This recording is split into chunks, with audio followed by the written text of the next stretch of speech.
Bill of Rights. This is David Rovix and Kamala Emanuel, otherwise known as the Ministry of Culture. And we are here in the studios of WZRD doing some songs for you. And let's see, we'll cue up another song here in our externalized brain, otherwise known as a tablet. And we'll do a song for all the students returning to their campuses and starting up the new round of encampments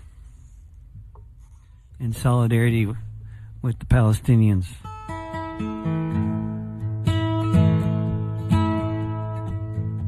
It's happening now like it has before at the universities in a time of war. Put people together, they'll communicate. Talk about things like college and state. Talk about the research that built the Iron Dome. Talk about their relatives starving back at home. Talk about tuition and where the money's spent and where all the buildings in Gaza went. Wake up each morning and the headlines say how many hundreds of Palestinians died today, how many thousands were killed in the past week. People get together, people speak. The newscasters say with surety the campuses lack security. Meanwhile, across the ocean wide, Palestinian genocide. People are saying they won't leave till they win, and then the police are sent in. Beaten and arrested, staff and students, and to try to silence this growing movement, they're punishing people for making it known that the direct connection can be easily shown. How the investments of this institution are funding another final solution. Where it goes is anyone's guess. After all, this is the U.S. Battles have been lost and won, but with bombs being dropped every day by the ton, with the orphaned and famished beneath the sky, waiting for the moment when it's their turn to die. Some people just can't look away. They have to set up a tent on the campus and say, boycott, sanction, and divest. Boycott, sanction, and divest. Boycott, sanction, and divest. Boycott, sanction, and divest. Boycott, sanction, and divest. Boycott, sanction, and divest. Boycott, sanction, and divest. Boycott, sanction, and divest. And we'll do another song next. And it will be about things that happened a long time ago, but which are very relevant to the present day, in the capitalist world in particular, in this country in particular. It's about the Highland clearances in Scotland that brought this country a significant amount of its population in the form of Scottish refugees.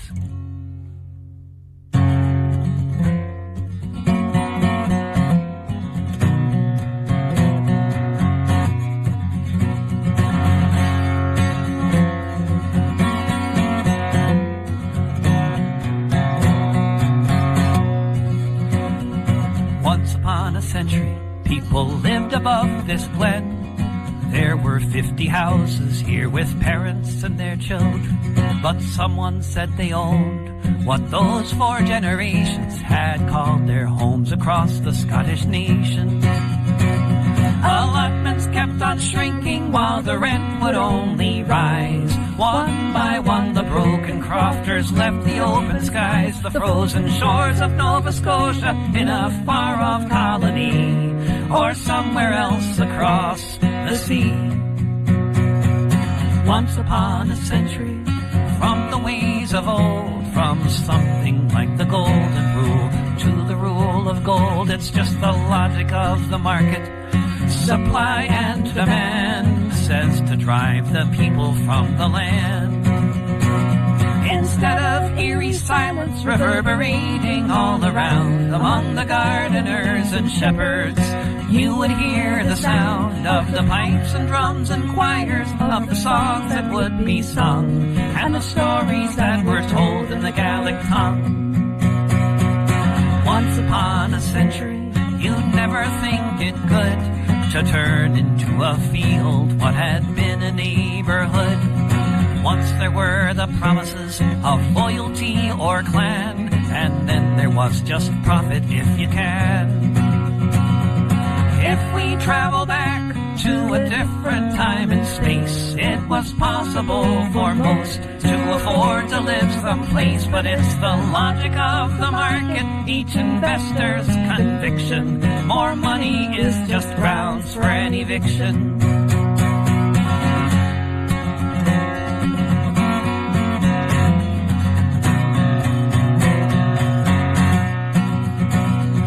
Once upon a century, they cleared the highlands for the sheep. Most folks did not resist. As the rent became too steep, they packed their things and moved, scattered far and near. You'd never know that they once were here. Just for the whims of capital, the biggest profits for the banks. You fight a war for empire, and clearance is your thanks. From the crops of Scotland to the sidewalks of L.A., if anything has changed, who can say?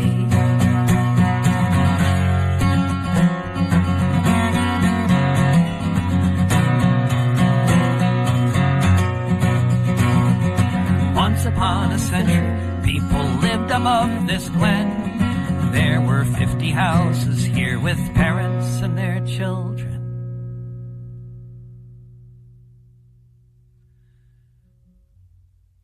And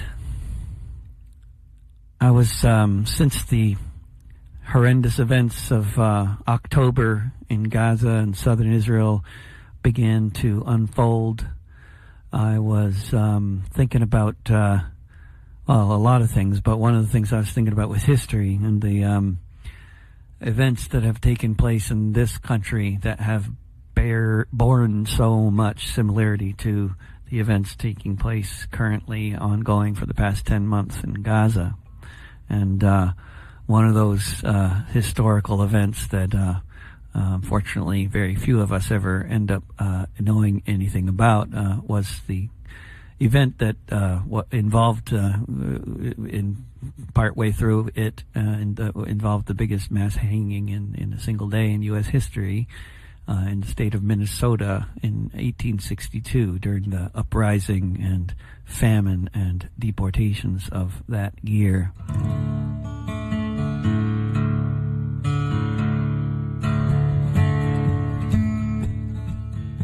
He heard that they were on their way when the settlers came.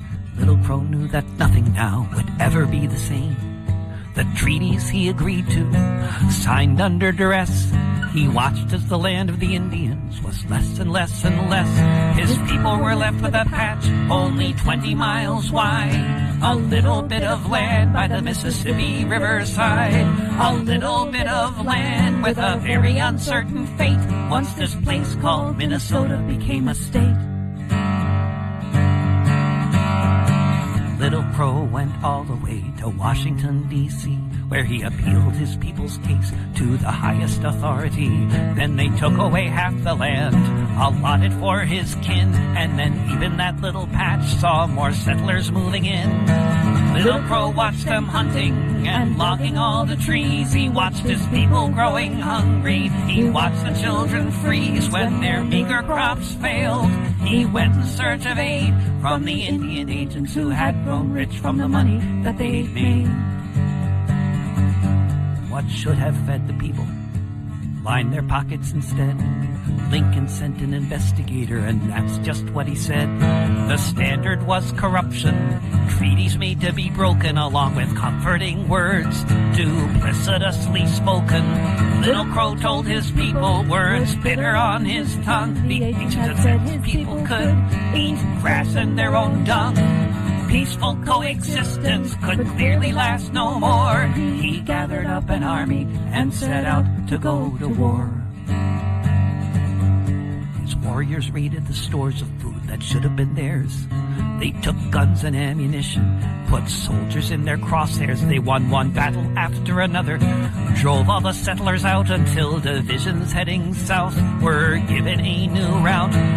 Little Crow's uprising was finally suppressed, and the Indians of Minnesota were sent far off to the west. Whether part of the uprising, to the authorities it didn't matter, and they died of famine and disease.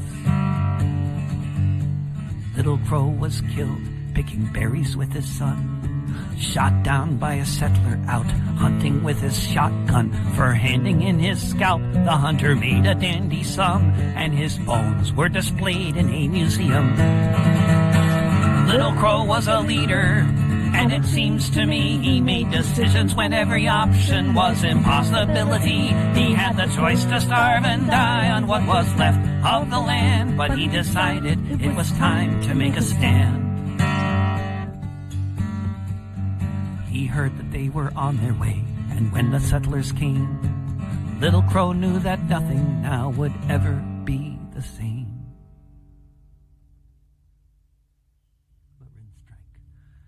Let's do, here in Chicago, of all places. Chicago was the home of the Union of the Unemployed, or one of the main bases for the Union of the Unemployed back in the 1930s.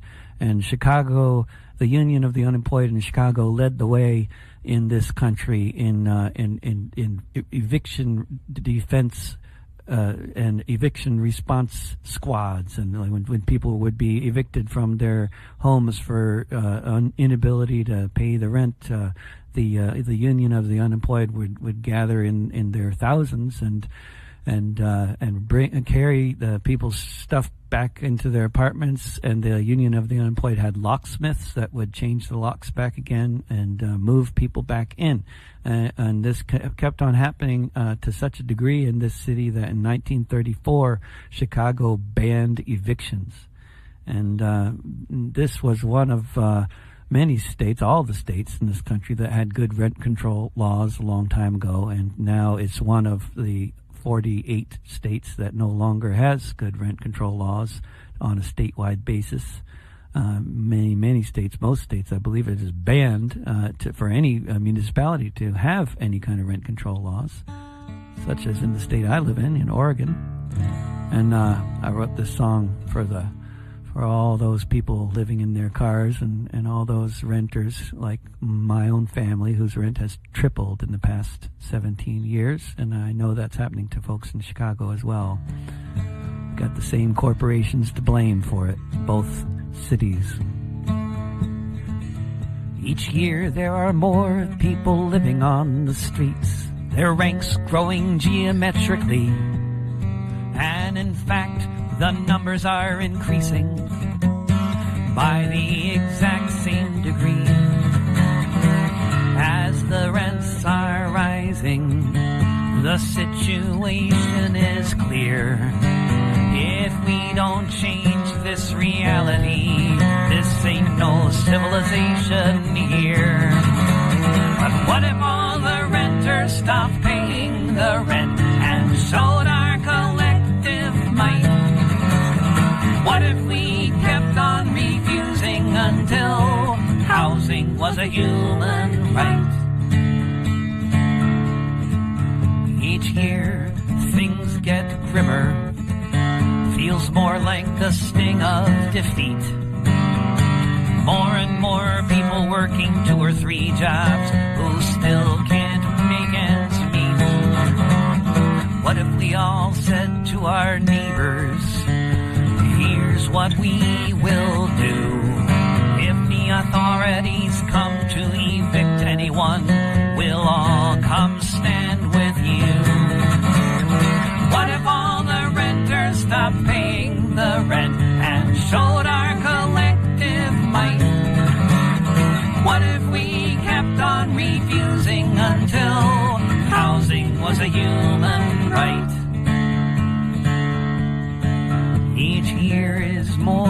dystopic, beyond what anyone can stand. But there was a time in this country when evictions were banned, when the union of the unemployed organized and they passed rent control 90 years ago. We can make them do it again. What if all the renters stopped paying the rent and showed our collective might? What if we kept on refusing until housing was a human right? What if all the renters stopped paying the rent and showed our collective might? What if we kept on refusing until housing was a human right? Housing was a human right. Housing was a human right. And for some reason, this is not an initiative that I've heard coming out of the DNC. Yeah, they're not talking about rent control in the DNC. They're talking about building evictions? more. Yeah, never talk about banning evictions. Only about building more housing. And let's see, we have a sign, and I need better we glasses. should introduce ourselves again. Yeah. Yeah, well, I'm Kamala Emanuel. I've come from Meganjin, Brisbane, Australia. And I'm David Rovix from Portland, Oregon. And together we are the Ministry of Culture, and we're here visiting Chicago during this auspicious week of activities. And we'll do a song that I wrote before Twitter existed, which I barely remember. But apparently there were condescending know-it-all leftists way back then. What? And we can talk about your website. Oh, website. Oh, yeah. So, DavidRovix.com. DavidRovix.com. And you can also look at davidrovix.com/tour. TOUR, in case my accent is unintelligible to you, given that I'm from Australia. But we've been on tour. We've been touring around Australia. We've just finished a tour of the West Coast, and we've got a couple more gigs left to go. In Wisconsin. And then for those of you in Michigan, we'll be in Michigan next month, and all kinds of other places. But yeah, davidrovix.com, and you can look up my name on all the streaming platforms, and you'll find our music there. And I write essays and do podcasts, and you can find that all on the website as well. And sign up to those things if you're interested. And this is a song about sectarianism, which is the most popular song I've ever written, as far as Spotify tells me, which is one of the things that gives me great hope for the future. Because it's young people who listen to this song. I don't drive a car because they run on gas, but if I did, and it run on biomass, I'd ride a bike, or sometimes a skateboard. So piss off all you drivers and your yuppie hordes, sitting all day in the traffic queues. I'm a better anarchist than you. I don't eat meat, I just live on moldy chives or the donuts that I found in last week's dumpster dives. Look at you people in that restaurant, I think you are so sad when you could have been eating bagels like the ones that I just had. I think it is a shame all the bourgeois things you do. I'm a better anarchist than you. I don't wear leather, and I like my clothes in black, and I made a really cool hammock from a moldy coffee sack. I like to hop on freight trains, I think that is so cool. It's so much funner doing this than being stuck in school. I can't believe you're wearing those brand new shiny shoes. I'm a better anarchist than you. I don't have sex, and there will be no sequel, because heterosexual relationships are inherently unequal. I'll just keep on moshing to anti-flag and crass until there are no differences in gender, race, or class. All you brainwashed breeders, you just haven't got a clue. I'm a better anarchist than you. I don't believe in leaders, I think consensus is the key. I don't believe in stupid representative democracy. Whether or not it works, I know it is the case that only direct action can save the human race. So when I see you in your voting booth, then I know it's true. I'm a better anarchist than you. I am not a pacifist, I like throwing bricks, and when the cops have caught me and I've taken a few licks, I always feel lucky if I get a bloody nose, because I feel so militant and everybody knows. By the time the riot is all through, I'm a better anarchist than you. I'm a better anarchist than you. Yeah. Maybe if a song could raise an army. I think is our time here kind of wrapping up here? Should we? We'll just keep on going then. What else? Let's see. Oh yeah, we'd love to. Yeah, we'd love to. Oh, let's do that. Oh, good. Excellent. Well, we will do a song about actually a friend of mine who was back in the 60s and when other people were marching against the war and doing all sorts of other things to try to impact the horrors that were unfolding in Vietnam. My friend Al and his friend Clyde decided to join the Merchant Marine and lead a mutiny.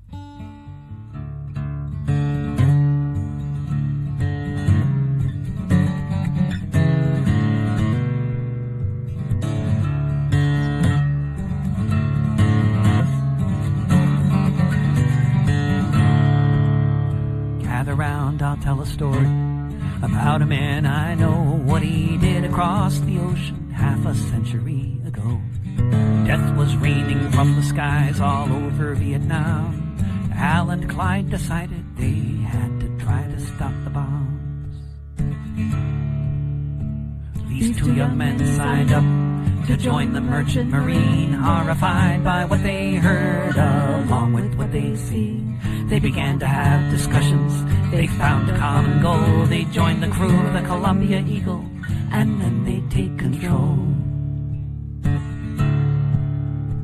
The ship was full of napalm, heading across the sea to be loaded on the planes and be dropped upon the country to burn the skin off people beneath it. At the time they vowed to break the law to prevent a greater crime. They thought they'd spend their lives in prison, or more likely they would die. But Clyde and Al agreed at least they had to try to sail to Cambodia with all the napalm as well, where it might remain forever, the bombs that never fell.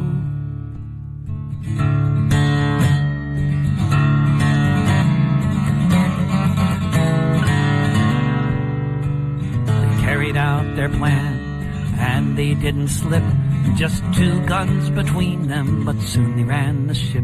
They brought it to neutral waters by Sihanoukville, that these bombs might never be sent to maim and kill. But that's not how it ended. The next thing that they knew, Sihanouk was overthrown. There was a military coup. Clyde McKay died in the jungle with so many of his peers. In a California prison, Al Gladkowski spent 8 years. The ship was not off course by much more than a bit. The future of the folly, perhaps they didn't change it. But while the blood was flowing and most people spent their days maybe marching in the streets or just joining the rat race, there are those among us who can say they really tried, who did everything they possibly could to stop the fratricide. If you see a big white beard on the Central Eastern shore, he might be a mutineer who tried to stop the war.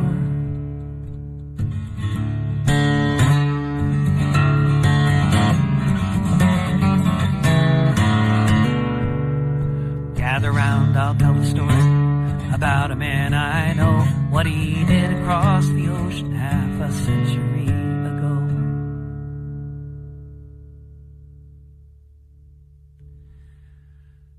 Let's see here. What else? What do you think?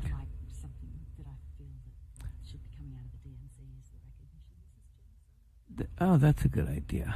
Let's see. This is what they should be saying inside the DNC meetings, but they're not. Except for the people who are getting kicked out of the meetings. Let's see. We have a note. Talk about Palestine. Oh, good idea. We've got a lot to say about that's Palestine. what we're just about to do. That's good. We were just coming around to that. That's good. We love that request to talk about Palestine. Usually it's like, don't talk about Palestine. You know, that's this is about Palestine.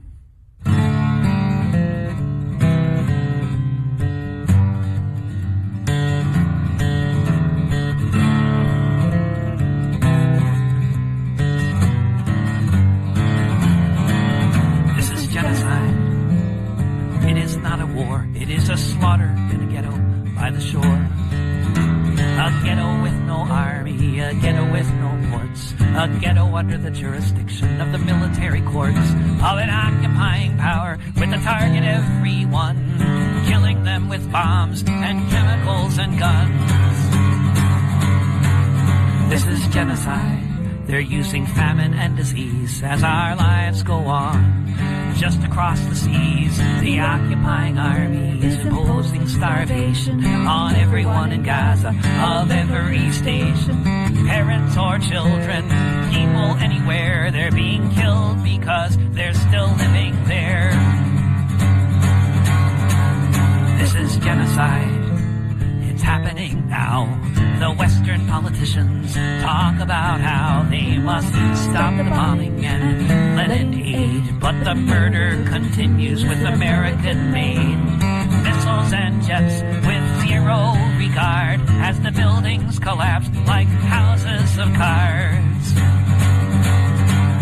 This is genocide. Whether or not the media moguls have decided they've got the elections to cover or any number of things more worthy than what is happening in Gaza, where they're facing 2 million dead. That's what the heads of the UN departments all said. This is genocide, and if you disagree, there is a phrase to describe your idiocy. Those who see and then look away, those leaders who talk but at the end of the day, the hunger, the bombs falling down from the sky is a holocaust that they would rather deny. This is genocide. And a few months ago, a young soldier in the U.S. military named Aaron Bushnell went up to the Israeli embassy in Washington, D.C. with some flammable liquid and a cell phone.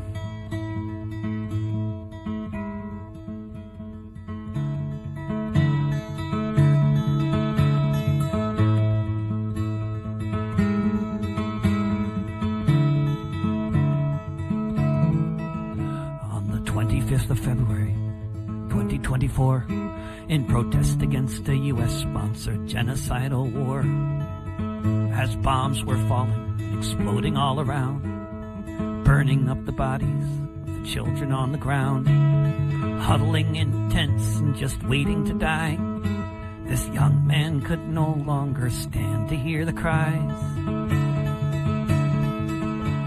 On International Drive in Washington, D.C., a young airman walked up to the Israeli embassy as mothers buried babies who had no milk within, as white phosphorus munitions burned off people's skin, as the troops were firing on those trying to find bread, as the body count was building up to 30,000 dead.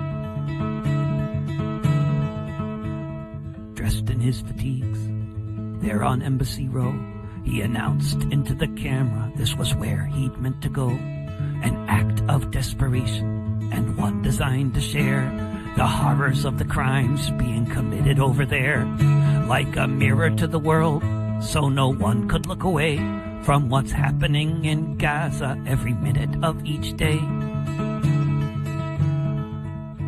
He stood in front of the building, as ready as he'd get. He put his phone down so he could live stream it on the net. When he lit the fire, on the day he chose to die, with no way to stop the slaughter, at least he had to try. As the flames rose up, yellow, red, and blue, did he look up at the cross and wonder what would Jesus do? The Secret Service came to point a gun at Aaron's face. The airman didn't move. He just stood in place. He'd come to make a spectacle. That was understood. If he couldn't stop the war, he'd do what he could as his body burned before us in an unmistakable sign. Again and again he shouted out, "Free Palestine." On the 25th of February, 2024.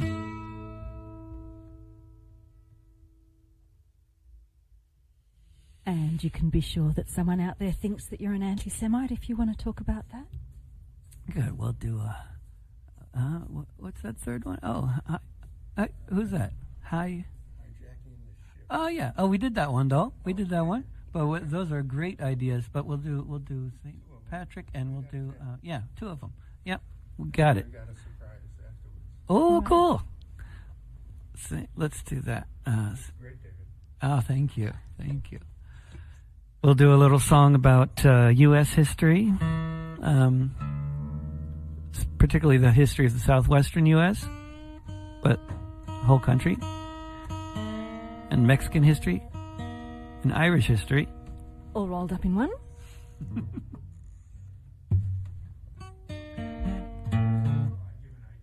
Oh, yeah.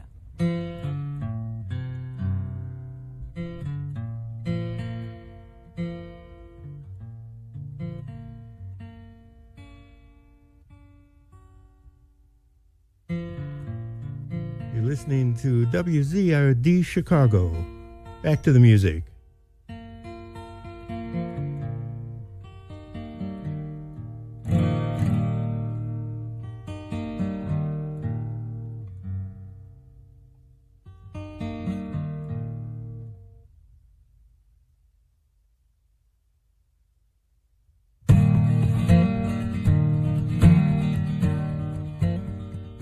My name is John Riley.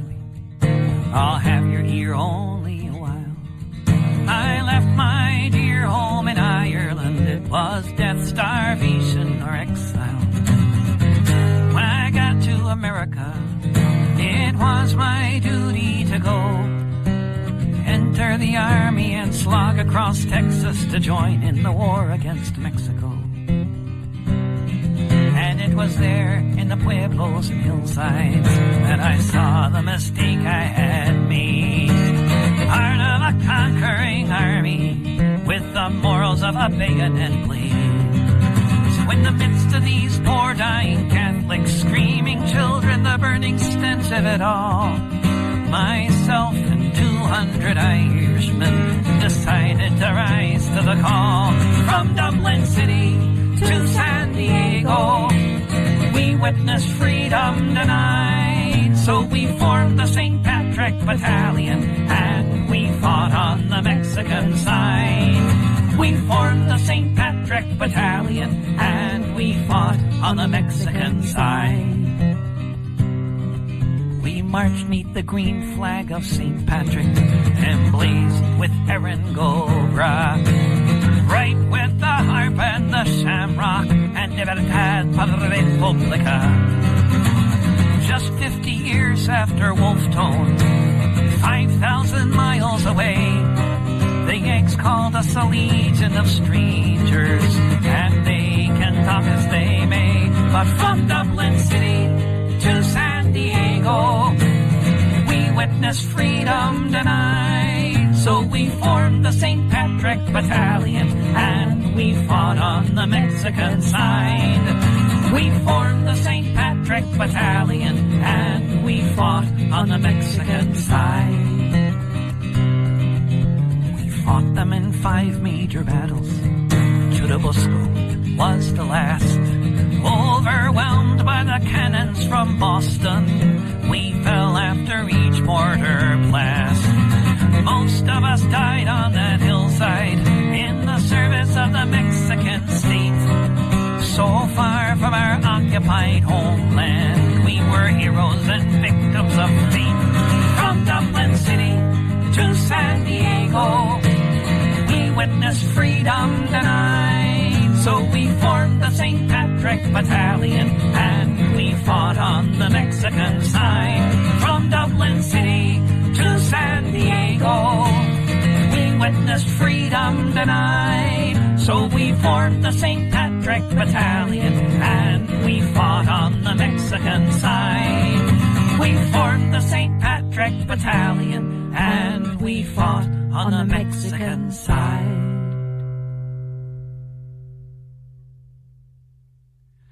Now we will close with a song called "If a Song Could Raise an Army."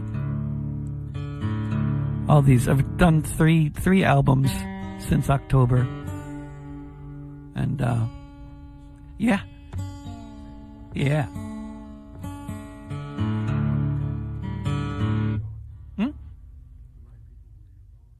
Oh, yeah. And we are on WZRD, Chicago. And, if you know anybody in Madison or Viroqua, we're going there this weekend. And, this is a song from one of the three albums that's mostly been about Gaza that we've done since October.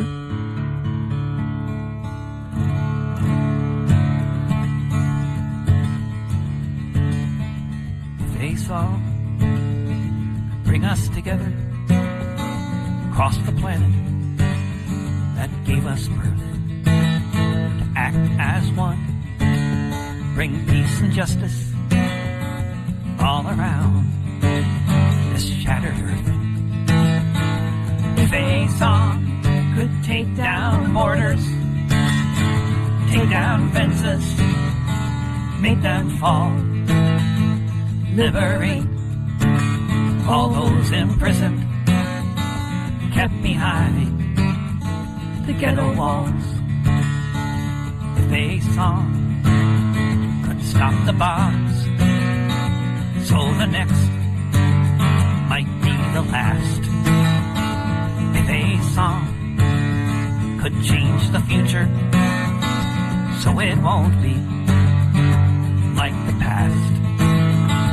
If a song could be a missile fired from the Iron Dome, if it could protect the children, keep them safe within their homes. If a song could raise an army and transport it on command, take us all to Palestine to defend the Holy Land. If a song could be concrete and put to use to rebuild, if it might turn back the clock, bring back all the babies killed. If a song could be a blueprint, instructions to show us how. If a song could change the world, then let us sing it now. If a song could bring us together across the planet that gave us birth to act as one, bring peace and justice all around this shattered earth.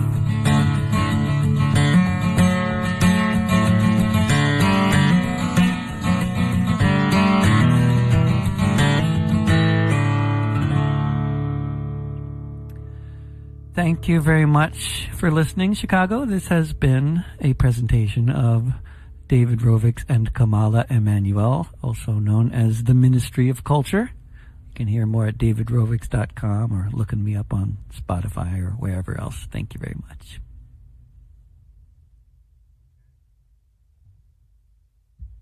Oops.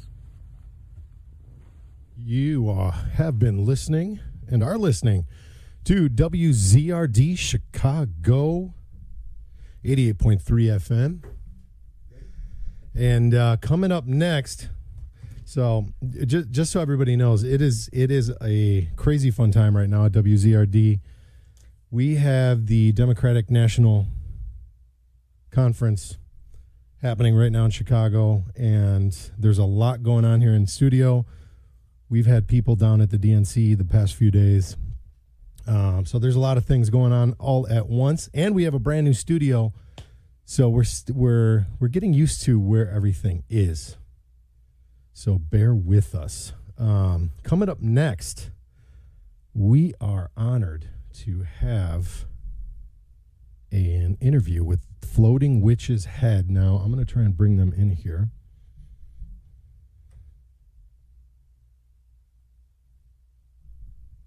Where is